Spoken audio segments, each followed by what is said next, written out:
Good morning, and welcome to Paychex's third quarter fiscal 2026 earnings call. Participating on the call today are John Gibson and Bob Schrader. Following the speakers' prepared remarks, there will be a question and answer period. If you would like to ask a question during this time, simply press star, then the number 1 on your telephone keypad. If you would like to withdraw your question, please press star 2 on your telephone keypad. As a reminder, this conference is being recorded, and your participation implies consent to our recording of this call. I would now like to turn the call over to Bob Schrader, Paychex's Chief Financial Officer. Thank you for joining us to discuss Paychex third quarter fiscal 2026 results.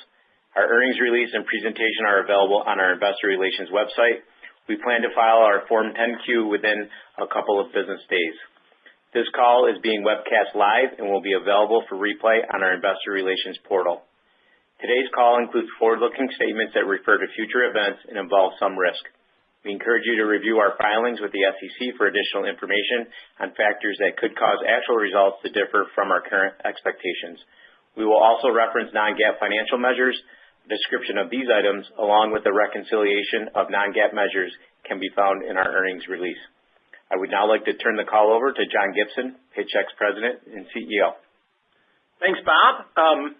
Hello, everyone. I'll cover this quarter's operational highlights, and Bob will come back and discuss our financial results and outlook, and then we'll open it up for your questions. We delivered a strong quarter with revenue up 20% and adjusted operating income up 22% year over year, driven by effective execution and progress advancing our strategic priorities, most notably the Paycor integration and acceleration of our transformational AI initiatives. In this very dynamic environment, financial strength is important, and our free cash flow generation continues to be robust, as Bob will highlight later. Amid a dynamic macro backdrop, our clients' workforce levels remained stable, supported by our solutions that help manage costs and source talent in a tight labor market. In a highly regulated industry, our compliance depth, advisory expertise, and award-winning platforms provide a clear competitive advantage in navigating a constantly changing and complex regulatory environment. As we embed AI into our expert-enabled technology, we are strengthening that advantage by leveraging our vast data to scale our expertise, enhance productivity, and elevate client outcomes. As you all know, we operate in HR, benefits, and payroll, some of the most mission-critical aspects of a business, and we are honored that 800,000 clients rely on us for trusted support and advice. For many of our clients, we effectively serve as their HR department, managing a foundational part of their business, their people. Errors paying employees, withholding taxes, or administrating benefits carry significant regulatory and reputational risk, driving demand for trusted compliance solutions where accuracy matters most. Demand for our comprehensive advisory and benefit solutions remains strong, differentiating us from the tech-only providers. Clients are increasingly turning to our HR professionals for strategic advisory expertise and assistance over routine transactional support. Robust revenue growth in retirement, ASO, and PO highlights the durability of our model and reinforces our expectations of a long secular growth runway for these businesses. Our ASO and PO worksite employee growth continues to outpace the industry, reflecting our value in navigating regulatory complexity and ensuring compliance, often for clients with no, or as I said, limited HR support. Our PO business remains strong with high single-digit worksite employee growth, driven by robust demand and record retention rates. Our PO solution empowers small businesses to offer competitive benefit packages on par with Fortune 500 companies, aiding talent attraction and retention in a tight labor market. January enrollment in our at-risk Florida MPP medical plan went well and in line with our expectations, helping drive sequential revenue growth. We received positive feedback on the new AI-driven benefits intelligence we embedded in the enrollment workflow this year. It leverages employee-specific data to recommend plan choices and streamline benefit selection. We continue extending our SMB benefit leadership with Paychex Perks, our award-winning digital marketplace offering affordable, transferable benefits to our clients' employees. Perks is a compelling growth opportunity that empowers our clients to offer meaningful benefits with no added cost to the employer or administrative burden. In the first 18 months, Perks has grown to over 25 benefit offerings, with purchases from nearly 350,000 unique employees, creating a direct end-user relationship with portable benefits that they can keep if they change employers. By bringing enterprise-level benefits down market, we are enabling our clients to better compete for talent and addressing a historically underserved market. The Paycor integration continues to progress well. We remain on track to exceed our fiscal 26 synergy targets we discussed last quarter. Leading indicators such as bookings and broker referrals have reaccelerated to pre-acquisition levels, and we are adding sales headcount to capture the demand we see. We are gaining momentum cross-selling Paychex ASO, PO, and retirement solutions to Paycor's clients, and we continue to win larger-than-expected ASO deals and broker-referred PEO opportunities. This momentum reflects the hard work and alignment of our teams and positions us well going into fiscal year 27. Our Paychex Flex and Paycor platforms were recognized as industry-leading HCM solutions with 2 2026 Lighthouse Tech Awards. This achievement underscores our commitment to empowering businesses with modern, AI-powered solutions that simplify HR processes and drive business outcomes. Integral to our growth strategy, we continue to accelerate in embedding AI into our workflows. This amplifies our expertise with human-in-the-loop oversight and strong governance. We now have over 500 AI-powered capabilities and agents that can drive higher productivity and smarter decisions and outcomes. Our generative AI-powered employment law and compliance platform processed tens of thousands of inquiries this quarter, helping clients and Paychex HR experts navigate complex and always changing wage and employment law. Internally, we are expanding AI use cases to enhance the client experience and sales effectiveness. Following successful pilots last quarter, we are scaling the use of our voice and email agents for payroll processing, enabling service teams to focus on proactive, higher-value advisory support. We also expanded our agentic AI sales and service tools to the entire sales team with a goal to drive revenue growth and efficiency. AI agents orchestrated real-time information across service and product systems, equipping thousands of service personnel to support clients more effectively. This agent swarm architecture really removes prior friction and serves as a foundational capability to future agentic developments. Our strategic AI investments are bolstering our leadership in HCM innovation. We are moving from insight and efficiency tools to proactive agents that leverage our vast and growing data set to complete work to drive business success. Payroll and HR, as we know, are mission-critical and highly regulated functions where accuracy and compliance matter more than automation alone. We believe Paychex proprietary payroll data, regulatory expertise, and advisory relationships creates a sustainable advantage that will enable us to respond and responsibly embed AI into our solutions while maintaining a durable competitive moat. In our business, trust is critical. It's not just what you do, but it's how you do it that matters to prospects, clients, partners, employees, and key stakeholders. That's why I'm proud that Paychex was once again named one of the world's most ethical companies by Ethisphere for the 18th time.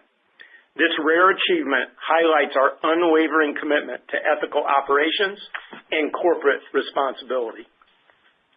Supporting communities is also integral to our identity, and I am pleased that Paychex was recognized as a leading corporate partner by United Way Worldwide, reflecting our commitment to making a positive impact where we live and work. Lastly, I'd like to thank our team for the exceptional hard work during this busy year-end season and through a very, very challenging year of integration. The work that they've done to support our clients to come together is truly exceptional, and I think really is positioning us well as we move into fiscal year 27. I will now turn the call over to Bob to discuss our financial results and outlook. Thank you, John. I'll start with our third quarter financial results, then provide an update on our outlook.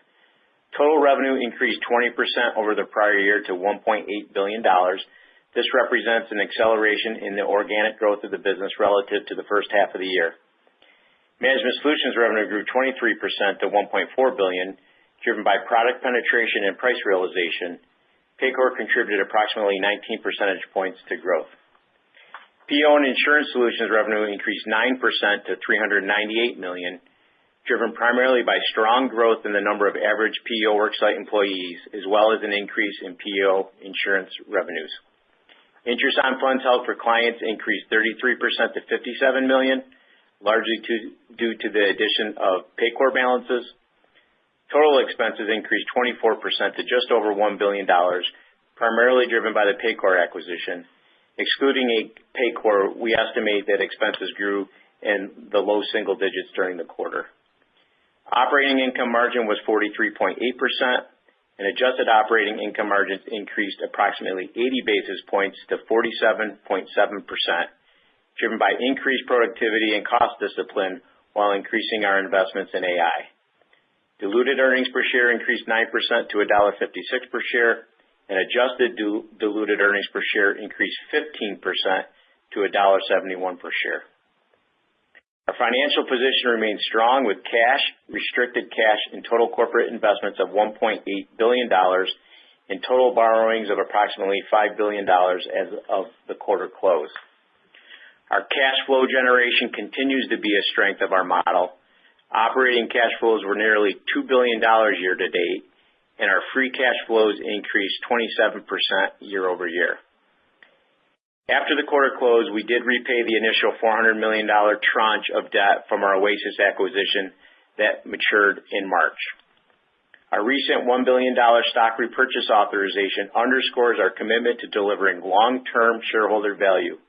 We returned $463 million this quarter and over $1.5 billion year to date to shareholders in the form of cash dividends and share buybacks, and our 12-month rolling return on equity remains robust at 41%.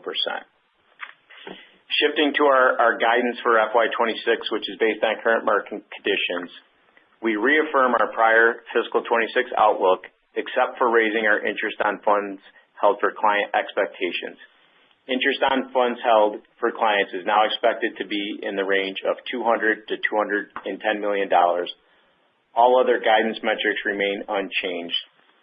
I'm going to turn to the fourth quarter to provide you a little bit of color on the fourth quarter.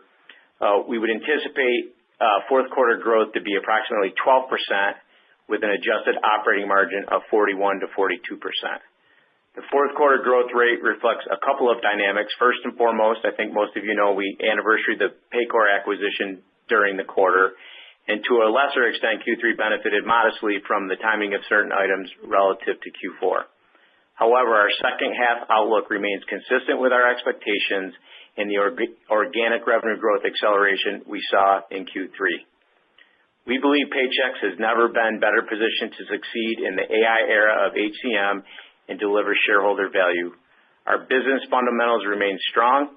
As the best operators, we have unrivaled operating and free cash flow margins with an opportunity for further expansion. Our financial strength and the durability of our business model are evident in our consistent performance as a Rule of 50 company. We are committed to returning capital to shareholders and confident in our ability to deliver sustained value through continued revenue and earnings growth. I will now turn the call back over to John for questions. Thank you, Bob. We will now open the call to questions. Thank you. If you'd like to ask a question, press star 1 on your keypad. To leave the queue at any time, press star 2. We do ask that you limit yourself to one question and one follow-up. Once again, that is star 1 to ask a question. And our first question comes from Bryan Bergin with TD Cowen. Your line is now open. Please go ahead. Hi, guys. Good morning. Thank you. Bob, can you put some finer points, just first on the level of organic growth in the third quarter, and then bridge that forward to your commentary on the fourth quarter? If you can kind of unpack that 12% growth across the business, I think that would help. Yeah, Brian, I think consistently, even if you go back to Q4 of last year, the organic growth of the business has been a bit weaker. I think a lot of that had to do with comparability issues, particularly in the PEO business with our MPP plan in Florida. But if you go back to Q4 of last year, I think we've seen sequential improvement each quarter in the organic growth of the business. So if you look at the first half, total revenue organic growth was roughly 4%, and that improved from Q1 to Q2. And then when you look at the back half, whether it's Q3 or Q4 combined, we would expect it accelerated in Q3, and we would expect to see similar organic growth performance in Q4. And so you're now getting to a back half organic growth rate that's closer to 6%, and then when you put the two of those together, it's roughly 5% on a full year basis. And so again, I think there's a couple drivers of it. One, to be fair, is the easier compare on the PEO business. I mean, I think you'll see that the headline PEO number sequentially went from 6% last quarter to 9%. There are some timing things there, but there's certainly strength in the underlying operating performance of the business, particularly in the PEO, and we can get into that probably in maybe some later questions. But we did anniversary the headwind from the MPP enrollment, and so that's why you're definitely seeing the combination of an easier compare, stronger operating performance driving accelerated organic growth in the back half of the year.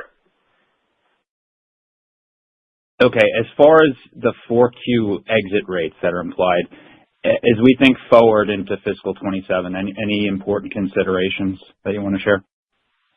Yeah, and I maybe head off the question that I'm probably going to get as it relates to next year in guidance, and we're in the early stages, I would tell you, of our operating plan, and we're going to finalize that over the next 6 to 8 weeks. And I know we kind of established a precedent coming out of COVID in providing maybe some more details around what we were thinking for next year. I think we needed to do that given some of the uncertainty in the environment back then. Our preference now is to kind of build the plan, come out in Q4 like we historically did, and consistent with what our competitors do, and provide guidance at that point in time. That being said, we obviously have visibility to what's out there in the models and in FactSet, and when I look at that, I really don't see any reason that I need to steer you in one direction or another. I'm fairly comfortable with what's out there, and I think, Brian, what you'll see is the organic growth rate, whether it's Q3 or Q4, we're really looking at the back half because there are some timing differences, particularly in the PEO between Q3 and Q4. When we look at the organic growth rate in the back half of this year, it pretty much aligns with kind of what's assumed from a consensus standpoint for next year. Thank you. And we'll take our next question from Mark Marcon with Baird. Your line is now open. Thanks for taking my questions, and nice performance this quarter. I'm wondering if you could talk about a couple of things. One, just you did mention that Paycor was seeing new broker engagements or a renewal of some of the broker engagements and that pipeline. I was just wondering if you could just talk about new sales generally speaking, during the core selling season, what did you end up seeing this year, and how would you describe the competitive environment, win rates, et cetera? Hey, Mark, this is John. I'd say the competitive environment is stable and the same. It's competitive. I wouldn't say I've seen much change there.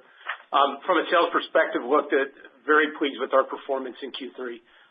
Not only in line with our expectations, but quite frankly, we were accelerating PAR and bookings growth in the third quarter, and we've kind of seen that sequentially as we've come out of the disruption. As you know, at the start of the year with the integration of the teams, continued to grow there. PO double-digit bookings, Paycor double-digit bookings as well. We actually see bookings and the PAR referral continuing to accelerate back to pre-acquisition levels. We're actually adding headcount in the enterprise space. Again, remember, Paycor for us is a brand for the enterprise market, 100 plus, and we think that's a great opportunity for our HR outsourcing services as well as technology solutions. And so we're going to continue to go after that as well. So we continue to gain momentum, I think, across the board, and we feel good about where we are positioned going into 27, both in terms of our competitive positioning, our head count, and I think you really look at it. I mean, we're entering 27 with all of the integration work behind us that we did early in the beginning of this fiscal year, and we're entering with not only an aligned team, but really the most comprehensive and I think flexible and innovative set of solutions in the marketplace. And so I feel good about where we are. That's great to hear. And then I thought the gross margin performance was particularly impressive. When we take a look, if we're defining gross margin as revenue minus the direct costs, and part of that was obviously the higher interest income off of the float. But beyond that, it looks like it's doing extremely well. How much of that is related to some of the AI initiatives that you've put in place in terms of embedding AI across your service infrastructure and making them more productive versus, other initiatives that you've put in place in terms of, perhaps shifting some of your costs to lower cost labor markets like India, and how much more can we do there? Because it's been fairly impressive. I'm wondering if this is basically setting us up for continued margin expansion for multiple years. Mark, I think that we have a long track record of being able to drive as the best operators margin expansion as we grow revenue in the business, and I think you're going to continue to see that. We use every lever imaginable to do that. I think that when you look at AI, as you know, we've been using AI and predecessor type of models for many, many years since I've been here. And now with this new technology that almost every day something new is coming out, what we're seeing is pretty impressive. It's pretty incredible. Some of the things we're doing in terms of agentic AI models, which we've now released to scale after the pilots, doing voice payroll, doing email payrolls. What we're seeing early stages in our beta groups in sales using our sales guru tool, and what we're seeing from a service perspective. So I feel good about what the opportunities are. Look, if we grow the top line, we are going to be able to grow margins and expand margins over time. And then when you look at these new tools that we can put in our arsenal as the best operator, I really feel good about where we are. And I would say that it's part of the thing on 27, we're just getting in.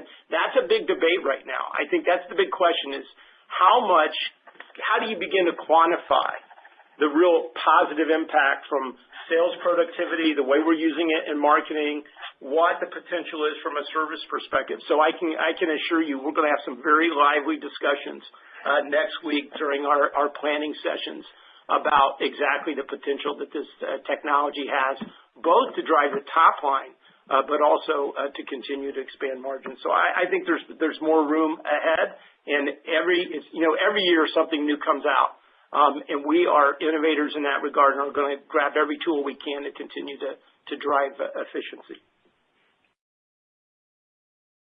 Thank you. We'll go next to Tien-Tsin Huang with J.P. Morgan. Your line is now open. Hey, thanks. Hi, John and Bob. I wanted to ask on the advisory work, John, that you talked a little bit about. I think that's probably underappreciated in terms of what Paychex does there. How AI-proof is the advisory side of the business? Because I get the question quite a bit that, can rules-based advice from AI come in and supplant what Paychex does on the advisory side. But I'm guessing that a lot of your advisory work is centered around compliance and very complex data issue that only Paychex has. Can you maybe elaborate on that? Yeah. Look, Tien-Tsin, I think this is something I think is extremely interesting for people to understand. For the vast majority of our clients, we are their HR department, right? So not only do we provide them the advice, we literally are talking to them and holding their hand when they're making some of these decisions and supporting them. You look at our PO, the most comprehensive part of our model, where we're actually in a co-employment arrangement. We're actually helping represent them and deal with their employee situations, which are numerous, I may add, in today's world. And so we're actually, doing so much more that there's no way that I think technology is going to replace that, at least that I see in the short term. Now, your point is, we actually own the patent on using agentic AI in a mesh form and structured and unstructured data to answer HR and compliance data. Why is that? Because we have a huge compliance regulatory team that's constantly keeping that system up to date. What I will tell you is the changes in Akron, Ohio are not automated. Someone has to go onto Akron's website, has to look at it, has to interpret it, has to watch what's going on in Ohio courts to understand how it's being interpreted, and then put that into a system to be able to respond to a client who's asking a question about whether or not they can terminate a client in Akron, Ohio or not. So I think that part of we've got the AI embedded tools, and now we've actually launched those tools inside of with our HR generalists. We're actually seeing pretty significant productivity improvements since we've done that. Our clients, we're embedding that into our platforms so our clients can gain access to that. I think that's going to drive more efficiency. But at the bottom line, for most of our clients, and increasingly upmarket, we are becoming the HR department and HR partner for helping people manage people. So as long as our clients have people, they're going to need Paychex holding their hand and helping them understand how to work with those people, in my opinion. Yeah, well said. Your opinion is very important, John. That's why I'm asking it. So thank you for going through that. Maybe just as a follow-up, thinking about these agents as they get deployed, and as you said, the proprietary data that you have, does this get monetized through your normal way pricing that you typically would put through in the spring, or do you think of this as a new monetizable opportunity for Paychex? Well, I think we've been monetizing our data and providing insights going back to the early days. We won in 2022, we won the best use of AI in HCM with our retention insights. That was before all this AI madness befell us. And the fact of the matter is that we've been doing that. We monetize that with our clients. It actually provides them insights about how to retain their clients. I think what you're seeing today is we're applying it into our products and services to improve the user experience. We're putting it in there to be able to improve really the insights that we can provide in other areas such as benefits. We mentioned what we're doing in the PO, which was just phenomenal, the way the tool helped advise clients, employees, and what benefits package was right for them. So I think you're going to continue to see us use it to really drive better outcomes. And you made a critical point. In order for AI to work, you have to have a large, robust data set. And the other thing that we've learned, and particularly when we're building the agentic AI models for payroll, you had to have a constantly moving set of data. And so the way I look at it is this flywheel effect.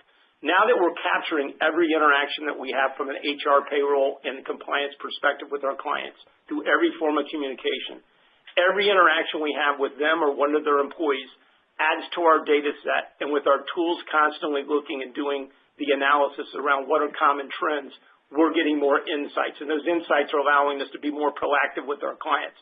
So as the transactional work gets automated, it frees up our time to be able to gain the more insights, and then the system is proactively giving our HRGs a list of insights that they can then call clients and make recommendations on, whether that's compensation, whether that's retention, whether that's workplace trends that we're seeing in specific geographies that they need to be aware of. So I think it's just going to continue to improve the value proposition that we have, and I think it's also going to improve the outcomes that our clients see.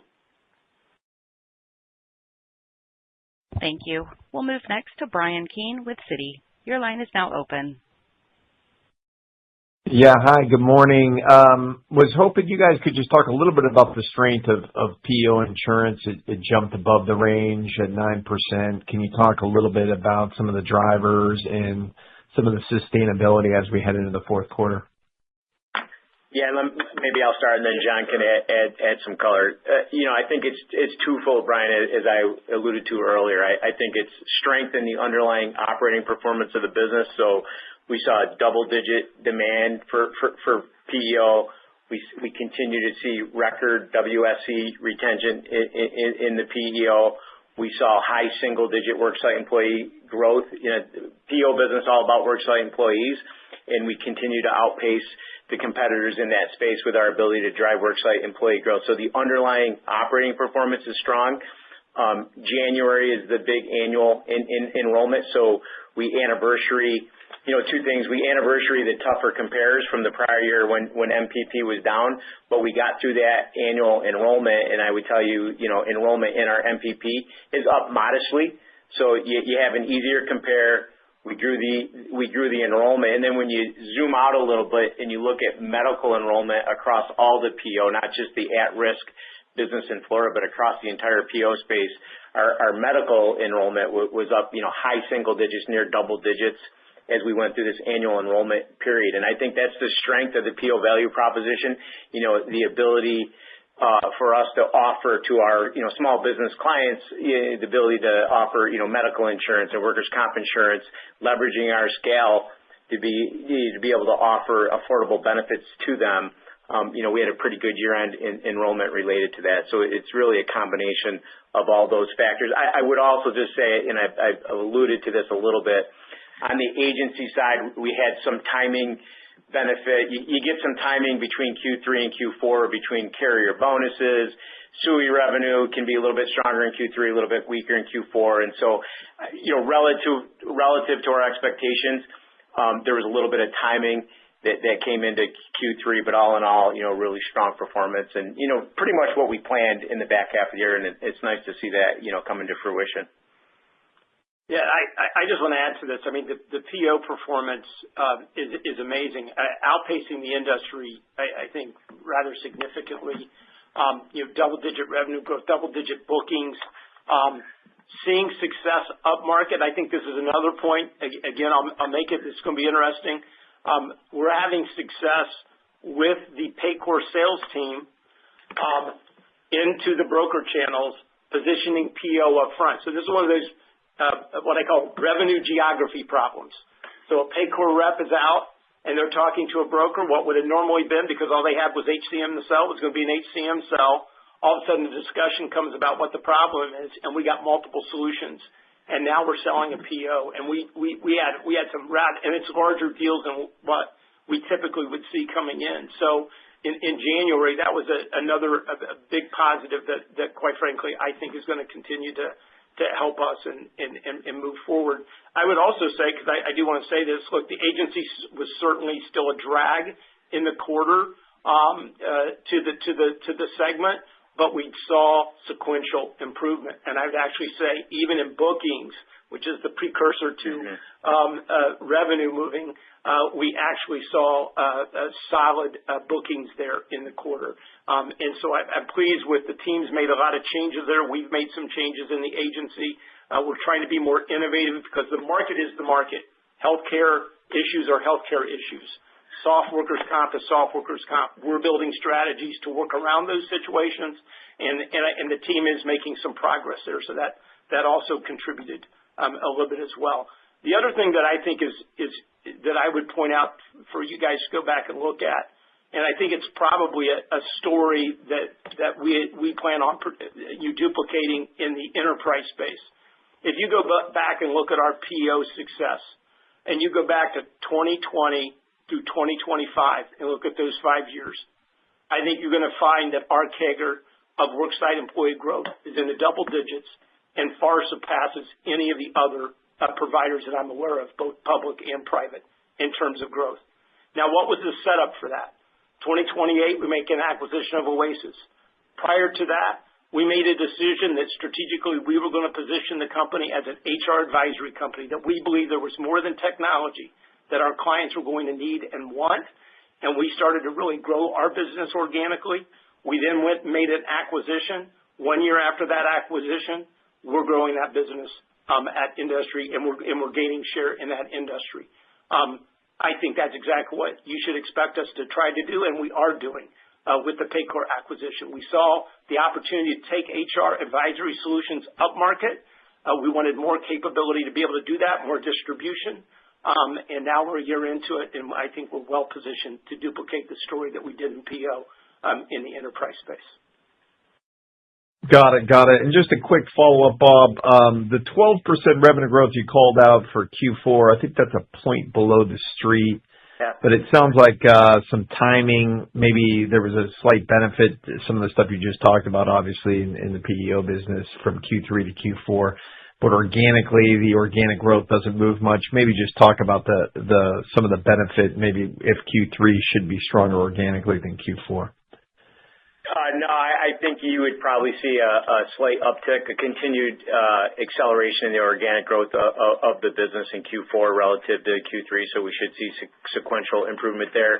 And I mean, as you guys know, we don't give quarterly guidance. I'm trying to give you some color each call to help you with your models going forward. I would tell you, we were intentionally conservative last quarter when we kind of provided some color on Q3. Obviously, Q3 is a big quarter for us. You have year-end, you have just the year-end, you have selling season. We have our year-end processing fees, which is a lot of money and margin that hits in the month of January.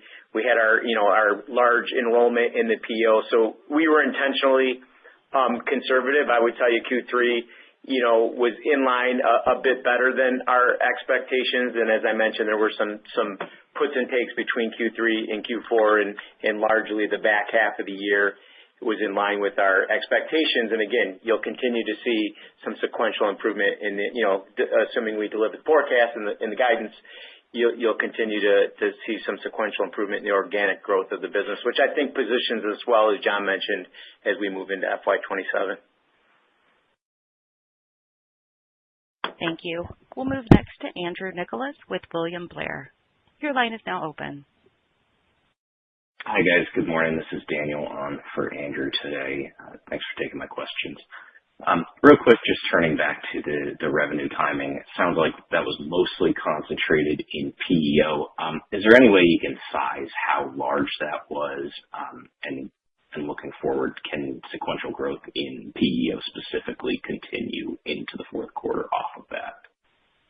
Yeah, I think the growth rate in Q4 will be lower because of some of those things. I don't have the exact percentage, and I think if we look at it, the 2 quarters combined, Daniel, you'll see a sequential, or if you look at back half, because of some of those puts and takes between the quarter, you'll see a fairly significant lift in the organic sequential growth of the PEO and insurance in the back half relative to the first half. But the overall growth rate, I think when you start doing the math, you'll see that the math is going to show you that the growth rate is going to be a little bit lower in Q4 than Q3. But when you put the two of them together, it's a fairly big step up in the sequential organic growth relative to the first half of the year. Great. That's helpful. And then for my follow-up, going back to the mention of a re-acceleration of referrals and bookings to pre-acquisition levels, can you add any incremental detail on specific areas of momentum there, and maybe just level set after a few quarters of integration, where the lion's share of the synergy opportunities now sit, whether that's on the revenue or the cost side. Yeah, Daniel.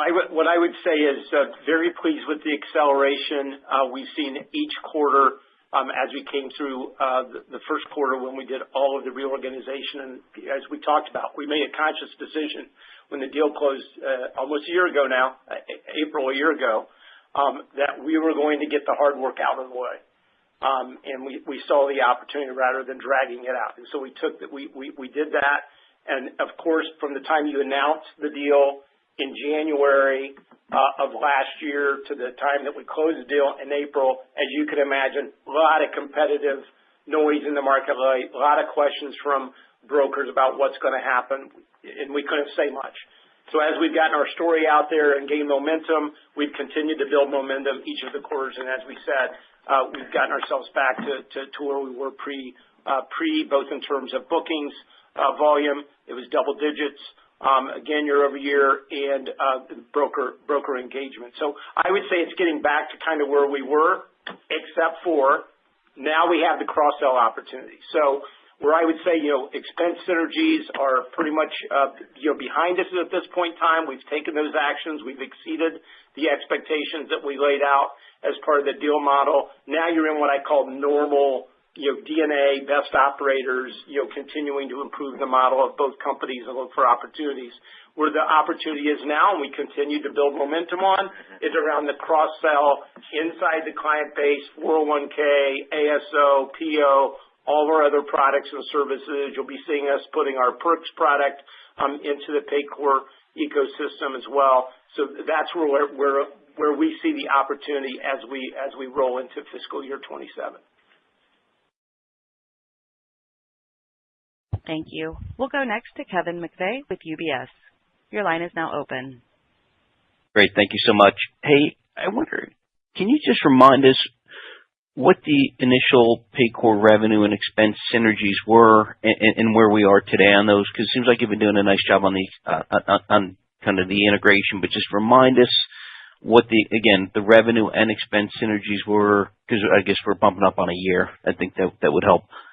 Yeah, Kevin, if you go back to, I think when we originally announced the deal, now I'm kind of losing track of the quarters, but at one point in time, I think the expense synergies were in the $80 to $90 million range. I think the last update that we gave that we expected those to be in the $100 million range. And as John said, now we're kind of moving into BAU. We'll continue to look for opportunities, and we haven't stopped, even though we kind of exceeded our target. And I think we have ideas, certainly in areas around procurement and things like that. I think there's additional opportunities. But that was kind of the last update on the expense synergies. And then I think the update we gave on revenue synergies was a current year update. We expected it to contribute 30 to 50 basis points of growth this year. I would say we're probably on the high end of that. And as John said, we're building momentum. And really, listen, I think that the expense synergies are not why we did the deal. I think they probably justified the purchase price, but really the value creation opportunity longer term with this deal is the cross-sell. We know we're extremely effective and have driven a lot of growth in our model, selling and expanding the share of wallet within our existing client base. When we look at where that growth has come from, our higher value solutions, ASO, PO, retirement solutions, those are solutions that John mentioned play well more up market. And so, listen, I think we're excited about the opportunity. Paycor average client size is quite a bit larger than ours, and those clients are more apt to have some of the needs that those solutions meet. We're trying to be intentional and cautious and thoughtful in going after the opportunity. We know that we're extremely effective at doing it. Might not always be the best client experience, and so we're trying to go after it the right way, and we're building a lot of momentum there. And as we move forward, we expect to continue to be able to capitalize on that opportunity. Helpful. And then just a real quick follow-up. John, you had some great commentary on the AI opportunity. As you think about AI across, a 100-person client as opposed to an 8, is the go-to-market strategy on that different in terms of the consumption patterns, or how are you positioning for? Because obviously, you serve a terrific market from kind of micro to medium. Just any thoughts on the shift in the go-to-market through an AI lens? Well, I think, Kevin, I'll take a shot at it. As I said, for the vast majority of our clients, we are their HR department. And you mentioned an 8-man company; they don't have an HR director, right? Probably don't have a payroll person. And I think the thing that you find with our ASO and our PO business is that a lot of the clients are foregoing building that capability, right? So what they're saying is, why would I build a department when I can leverage Paychex at scale, their technology? Now you get their data sets and our insights and our HR expertise and depth of knowledge. And oh, by the way, we have actually employment lawyers on staff that support those people. So you're getting, a lot more capability. So people are avoiding building HR departments. So I think the value proposition there is, I'm going to leverage something at scale. And AI really makes, if you're a scaled player, really makes a big difference, is what I'll tell you. Because I have a lot more insights about what restaurants are paying in Rochester, New York, or San Francisco. I've got that data. I can bring that together and now present it in a way to give you advice. If you had your own HR director, you're not going to get that. So those are things we can do. When you get into 100 plus, and I would actually say even larger than that, what's been a pleasant surprise to us as we've had more conversations with the Paycor client base is how much they're looking for our support. So now you're talking a 250 or 500 person company that does have an HR department that's probably understaffed and under-equipped. And we can bring our expertise, our technology, our additional support staff, and begin to augment their HR organization and allow their people to spend more time on strategic HR activities. So I think when you start looking at companies trying to figure out how do I become more efficient, what I think you're going to find companies ask themselves is, do I apply AI into my HR department and try to make it a little more efficient, or should I really radically think about my HR department differently, right? Should I go and leverage someone who can provide both the tools and the people and have the breadth of the data we have to provide the insights?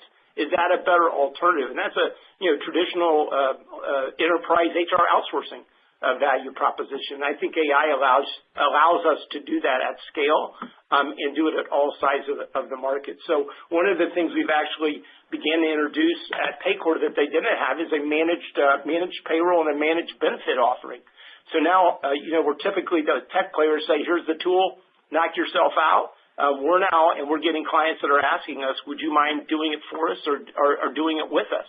And so now we're approaching that market with either you can buy our tech and get technical support, or you can come and we can do it for you. So I'm real excited about the opportunity here, and I think at scale, AI takes large data sets. We have large data sets, and I think we can add value to our clients in their HR departments, regardless of whether they're 8 people or 100 people. Thank you. Our next question comes from Samad Samana with Jefferies. Your line is now open. Hi, good morning, and thanks for taking my questions. Good to hear. It sounds like trends are getting pretty good. You'd mentioned recently that maybe the initial land per client was a little bit smaller than historical, or like fewer add-on modules at the point of sale. I'm curious if you've seen that trend change as well, if that was a one-time kind of occurrence, what you saw last quarter, and if that's improved. And then I have one follow-up question. Thank you. Yeah, so I would say that the market's been relatively stable in that regard. I think we probably had higher expectations going into the year about the number of modules that we would be able to add, and I would say that did not change much in Q3 selling season from what we saw before. Understood. And then in the PEO business, I think that as we all try to figure out what's happening underlying the hood in terms of different verticals and what the employment outlook looks there, can you remind us what the kind of vertical exposure inside of the PEO business is, broadly speaking, versus, let's call it white collar, blue collar? And then related, just as you think about that high single digit PEO WSE growth, how much of that is driven by net new deals versus headcount growth within the install base? Thank you again. Yeah. So on the industry thing, again, as big as we are, we're very broad in terms of where we are. Now, I would say that when you look at our aggregate business, because we did an analysis on this, and you look at the actual job codes of our employee bases across the business, and I would say there's not a major variance in the PO business. We skew a little bit more towards the blue and gray than what you would see in the general workforce. Again, some of that has to do with large enterprises are more white collar. So get up 5,000, 10,000, you're going to have more white collar type of jobs. So a little bit more blue and gray across the business, and I think that applies to the PO. We had good net new client and worksite employee gain in the PO. I would say that's the entire driver. I mean, employment has been relatively flat, and it is most years. I mean, it's driven by the double-digit demand that we talked about some out, as well as the record retention. So it really is net new is driving the growth in worksite employees. Thank you. We'll go next to Ramsey El-Assal with Cantor Fitzgerald. Your line is now open. Hi, thank you for taking my question this morning. I wanted to ask about something you mentioned, which was that Paycor bookings had reaccelerated to pre-acquisition levels. How should we think about the bookings conversion to revenues for Paycor relative to legacy Paychex? Do the larger clients translate into sort of a slower conversion process, or not so much? Yeah, it is a little longer than what we're accustomed to. I think that's a fair thought. There's a couple quarter lag, as near as I can tell. Again, just what I see in the data is a couple quarters. Yeah, it obviously depends on the size of the client, but it is much longer than ours, where you could sell them and implement them in the same day, same week. So, yep. And is that the same for? I mean, I understand that would be the case for sort of a new client implementation, but is that also apply to cross-sell or new product attach, or is that something that you can kind of turn on more quickly? Yeah, that's far more quickly. I mean, again, those cadences. If you recall, one of the things again that we did is to drive all the disruption up front, and we integrated all of our ancillary products within, I think it was in probably the first quarter post the acquisition. So those things are very similar to the legacy Paychex. Thank you. Our next question comes from James Faucette with Morgan Stanley. Your line is now open. Great. Thank you very much. I wanted to ask a quick macro question, and I guess tie it to margin question is, you mentioned that you still see a kind of a tight labor environment. Just wondering if you can provide any anecdotes or color on that comment. And then as it relates to margins, I know you said that you expect there's some margin expansion to go. Just wondering how we should think about the Paycor integration and how that matures, and getting past some of these acquisition-related costs because they still look elevated. Just looking for a little color on the timing around those couple things. Thanks a lot, guys. Well, I think on the macro side, I think what we said is, and what we see is that it's been relatively stable. It's really a low fire and a low hire type of environment right now. We've not seen a significant change in this fiscal year in terms of the small business index that we report. And again, I think we're in a dynamic environment right now where again, what we hear from clients, particularly in the small end of the market, less than 50, is continued inability to find qualified people for the jobs that they have open. And we're doing a lot of things to try to support them there. And then I think you got a degree of potential hesitancy to add in this uncertain environment as you move up market. But again, when we look across the business, it's been relatively flat employment levels. Yeah, and just on the integration-related stuff, some question as it relates to margin, James. I mean, we're backing a lot of that stuff out, so that's really not included in the adjusted operating margins. I think if you were to look at our margins from a GAAP standpoint, they're still pretty high, probably in the 40% range. But I think John hit on it. I think we still think there's room as we move forward, as we continue to embed AI in all of our processes across the company. we feel like there's still plenty of room to expand margins. That's certainly part of our DNA, and we're always, trying to make that trade-off of trying to find ways to be more productive, more efficient, so we can, expand margins, continue to deliver the strong, earnings growth that our investors have come accustomed to, and at the same time making sure that we're investing back into the business, which is a priority for us to make sure, we have a sustainable model as we move forward. So, we'll continue to. That's been our model. That's how we go about our business here. And I think today just margins are high from a non-GAAP standpoint, but given some of the advancements in technology, we feel like we still have a runway to be able to, shuffle all those different priorities and expand margins. Thanks so much, John. Thanks, Bob. Yep. Thank you. Our next question comes from Daniel Jester with BL Capital Markets. Your line is now open. Hey, good morning. This is Kyle Aberasturi on for Dan Jester. Thank you for squeezing me in here. Just a quick one from me. I was wondering if you guys quantified how much impact the annual form filing revenue had on the business in the quarter. Thank you. How much impact it had? It's always a large number in Q3. I would say it's probably consistent with maybe where it was in prior years. Obviously, it's pretty high margin revenue, so that's why you see the higher margins in Q3 relative to the rest of the year. I'd say the one comment that they're related to the year-end filing, we definitely saw a little bit better price realization. Their discounting on that was better than what we had seen historically, and certainly a little bit better than what we had assumed in our forecast. That is a lever that sales reps can use, particularly as they're getting towards the end of the calendar year and selling new deals. That's kind of a discounting lever that they use, and we fly a little bit blind in finance because we don't really know how that's going to come through until it actually builds in January. And I would tell you that the discounting on it and the price realization was a bit better than what we assumed, but not a big growth driver year over year, and similar performance probably than what we've seen in past years.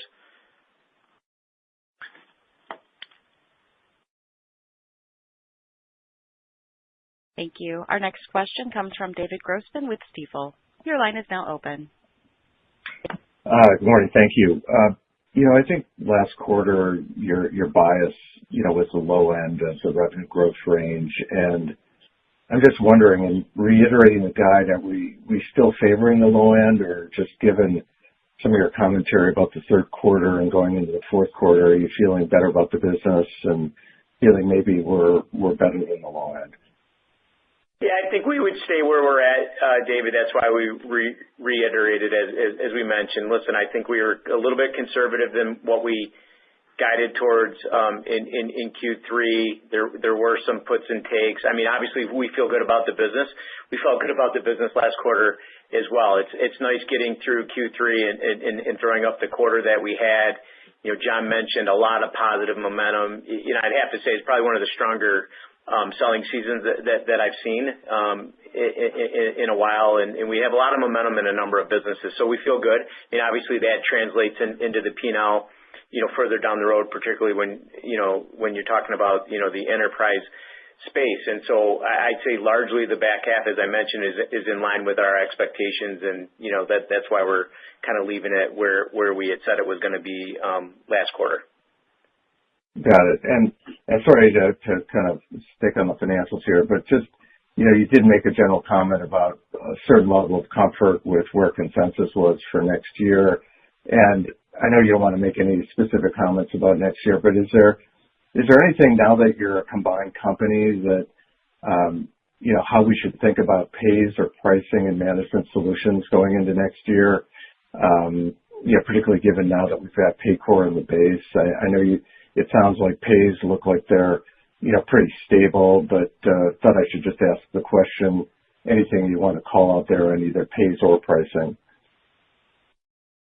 No, David, I don't think there's any changes that we're making in any of our assumptions. I think, as you know, we had clients of all sizes before we had Paycor. We've added more upmarket, but I think relative to our assumptions and what we're expecting, we're expecting very similar macro environment that we're seeing right now in a very uncertain time. And that's the other thing that, I'm sure Bob and I are going to be having a lot of conversations about. And by the time we, consult with the board and in a few months and we come back to you, hopefully we have even more certainty about the external environment and what the risks are going into 27. So we're trying to be prudent here. As you can imagine, this is a very unique time on a macro basis, and every day something could change that could impact where we are. Right now, we feel in good shape. What we're seeing is stable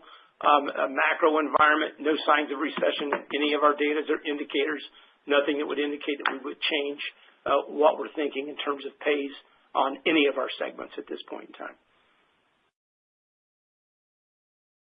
Thank you. Our next question comes from Jacob Smith with Guggenheim Securities. Your line is now open. Hey, thanks for taking my question. Quick one, just you're the second company in the mid-market through Paycor to really talk about expanding headcount to capture opportunity. Just what are you seeing out there that's giving you conviction? Well, I think the key thing is going into that, we have a list of, we know who the clients are and the prospects are, and we have territories and we have open territories that we want to fill, and so we're continuing to expand that. I think before we bought Paycor, they were expanding headcount because they saw more opportunity, and we believe now with our comprehensive offerings that we have, the opportunity has expanded. And so that's what gives us confidence to be able to expand the headcount and go after and capture the upmarket, not only for HCM, but as I said, really you're bringing our entire HR advisory value proposition to the enterprise market. Great. Thanks for taking my question. Thank you. Our next question comes from Ashish Sabadra with RBC Capital Markets. Your line is now open. Thanks for taking my question. I was wondering if you could provide some color on the year-on-year growth in Paycor in the quarter, and if you could quantify the contribution for form filings for Paycor in the quarter. Thanks.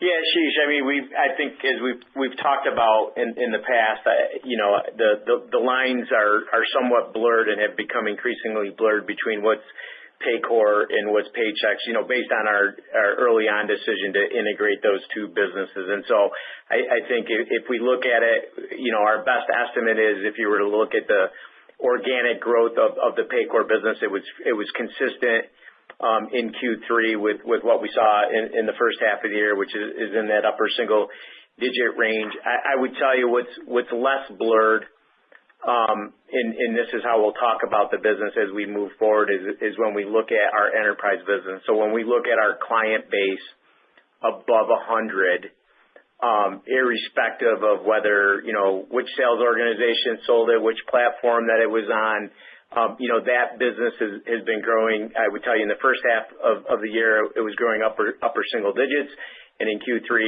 it grew around 10%. And so that's how we're managing the business.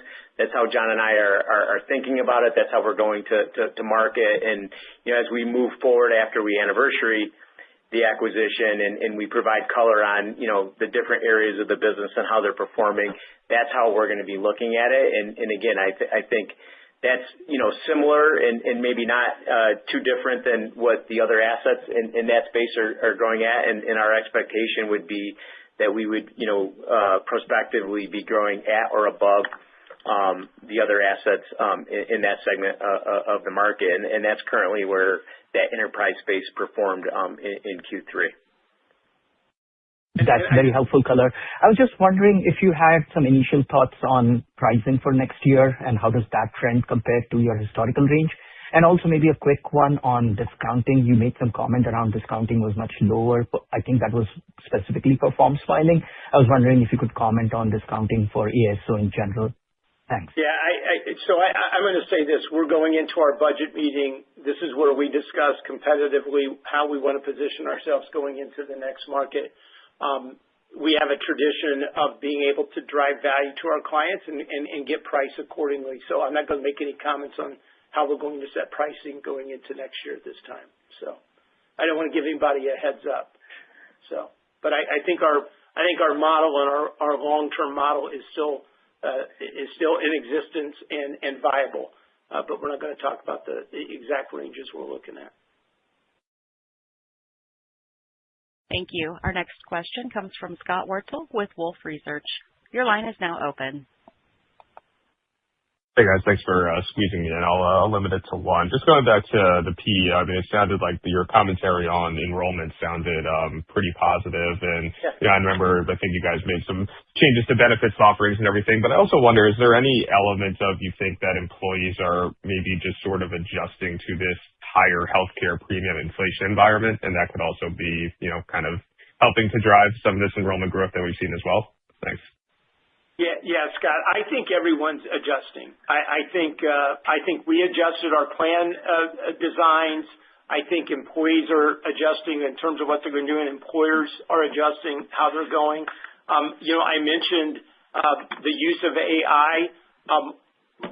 I will say this: in tests where AI was used and where it wasn't, the choices that employees made, I think improved their outcomes and improved our outcomes. So and what do I mean by that? As you know, you can immediately go to the cheapest plan. But given the circumstances or what you spent last year or changes that may have happened in your life relative to dependents, that may not be the most economic plan for you to participate in these AI tools' ability to model that for you and for you to maybe make the middle plan choice versus the lower end plan choice. Is, like I said, a better outcome for the participant, and of course that impacts benefit for us as well because it's a higher price plan. Great, thanks guys. Thanks, Scott. Thank you. Our next question comes from Kartik Mehta with Northcoast Research. Your line is now open.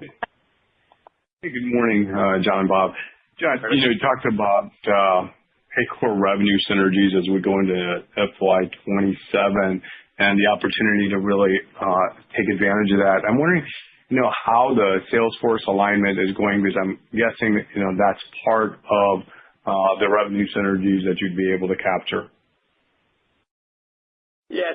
So on the alignment question, just so everyone's kind of clear, Kartik, and I think this is the challenge, and that hopefully we don't talk about Paycor anymore going forward, because Paycor for us is a brand that we're using to go and target the enterprise market as we're designing 100+.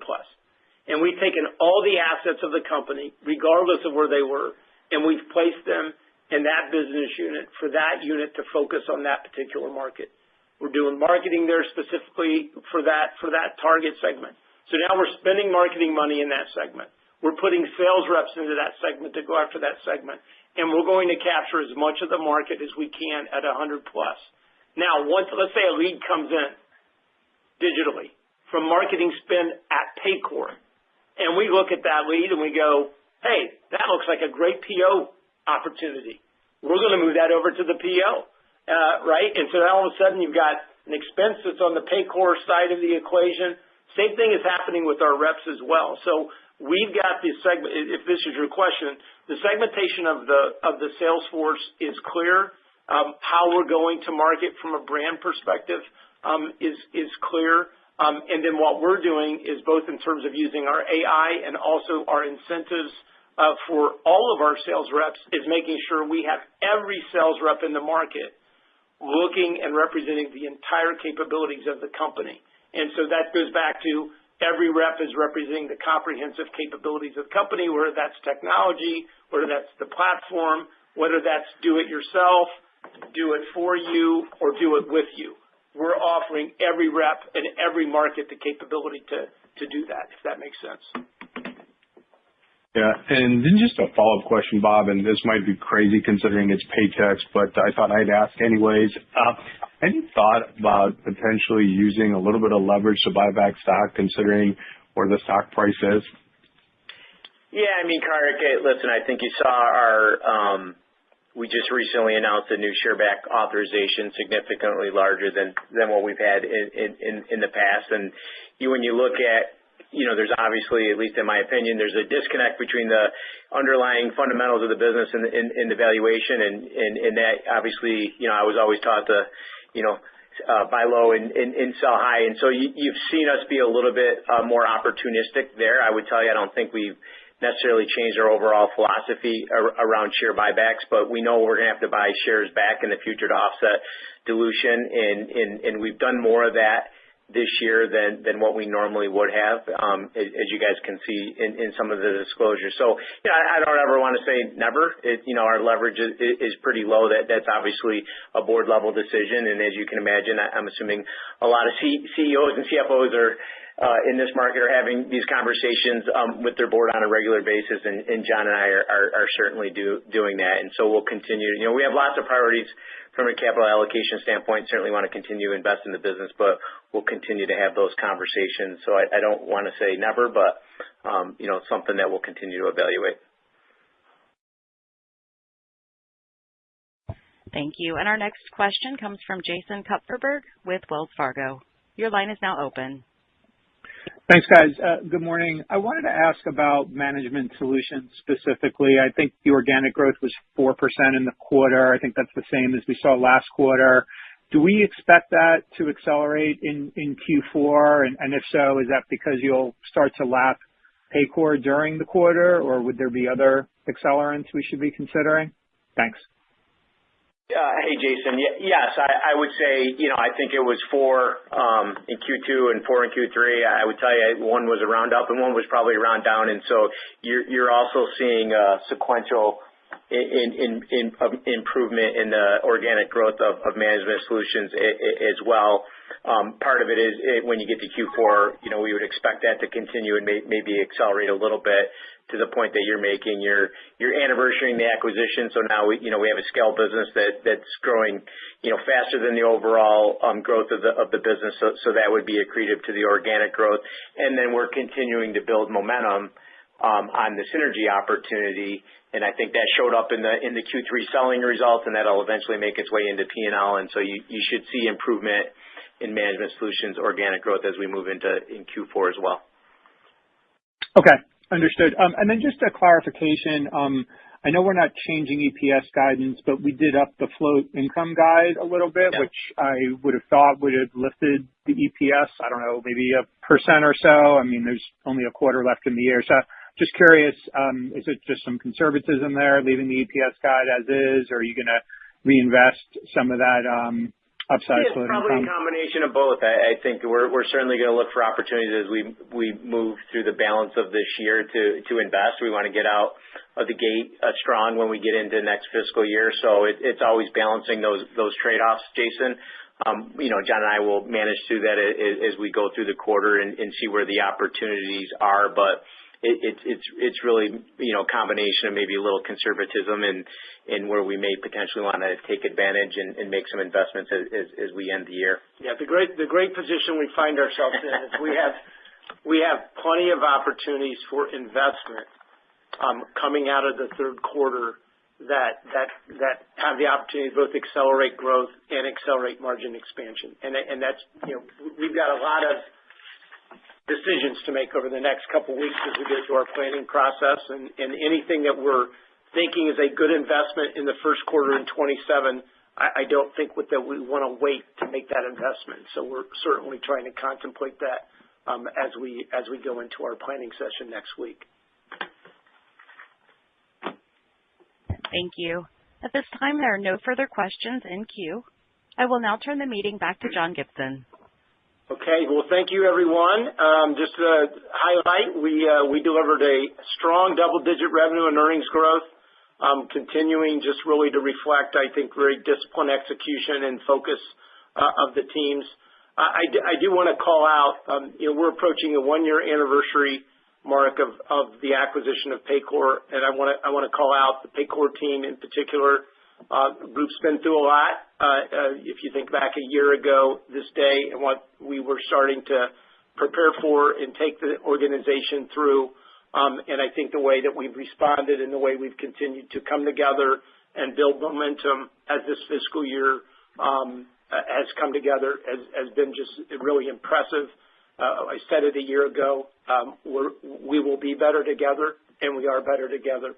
And, I point to you the example of, what we did in the PO industry and how we focused on that strategically many years ago. I think that's a good model for us to replicate as we go into fiscal year 27 and beyond in the enterprise space. So I think Paychex has never been better positioned than it is today. I think we've differentiated ourselves in the marketplace repeatedly. I think in this new AI era, our scale, our breadth, our capabilities from an expertise perspective, and the fact that we're dealing in mission-critical type of work where errors are costly, I think that you're going to continue to find more and more clients of all sizes turn to Paychex to be their HR department and to provide them leading-class technology and advisory solutions in the years ahead. So I like where we're positioned, and I want to thank you for your interest in Paychex.